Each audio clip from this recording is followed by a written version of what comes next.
For millions worldwide, menstrual periods come with a price tag. And in communities that already aren't equipped with things like clean water and safe sanitation, that cost can be all-consuming. Global health organizations estimate that in Kenya, 65% of women and girls cannot afford sanitary pads and tampons, forcing them to use unsafe or unhygienic alternatives. That's where Galcare comes in. It's an organization aimed at solving period poverty in a way that fosters independence for people who need the products and for the ones who manufacture them. Joining me now is co-founder of Galcare, Stephanie Marsh. Stephanie, thank you for being with us.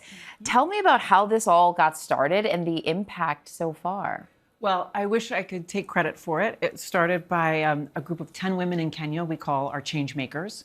My partners Tracy and Peter and I work with them. We built out this factory. We started with what we call a micro plant about 4 years ago. We built 500,000 maxi pads by hand. Wow. And these women said to us, we can do this better. If we have a fully automated factory, we can really blow this up. And we thought, this is the future.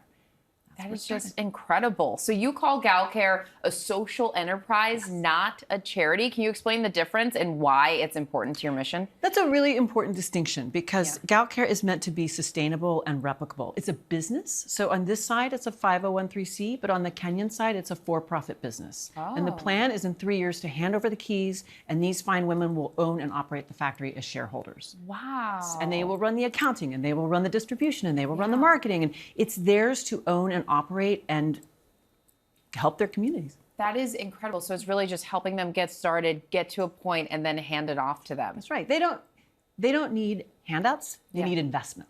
Wow. And that's it. It was their idea, and it's ours to help with. That is beautiful. So much of Galcare is centered around the change makers. Tell us about these women and their role in the organization. It's entirely their idea. There's these 10 incredible women. My partners Tracy and Peter and I have known them for a long time. 2 years ago, I went out to visit the microplant with Tracy, and we were seated under a tree in Kenya, and they pulled out a whiteboard. Seriously, a whiteboard. I don't know where they got it. It's like, if you have a whiteboard, where's the Diet Coke? But okay. So they pulled out a whiteboard, and they had the whole plan. They had the name. They had what they wanted to do. They had the vision for it, and I couldn't say no. Yeah. Wow. And it's made such a difference already. Galcare's first fully automated factory just opened this week. What comes next for this mission? Well, what comes next is wider distribution in the area of Western Kenya in which we work, called Homa Bay. And then we plan to open 2 more locations in Kenya and then throughout East Africa. So the idea is to take it global. Yeah. Is this all that you could have hoped that it would be? No, it's more.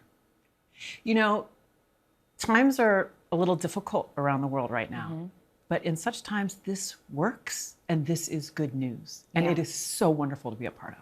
And the impact on women and girls in that community, it must be so rewarding to see the benefits of that. It's generational. You know, it's not just going to happen right now. It's going to happen. And all of the women who go to school as a result of this, and all of their daughters and all of their friends, and the jobs and the money that's going to flow into the, local economy, and the position of leadership that these women will have in the community. It's exciting to watch. Yeah. Wow. Stephanie Marsh, thank you so much for being with us. We appreciate it. Thanks for having me. Absolutely.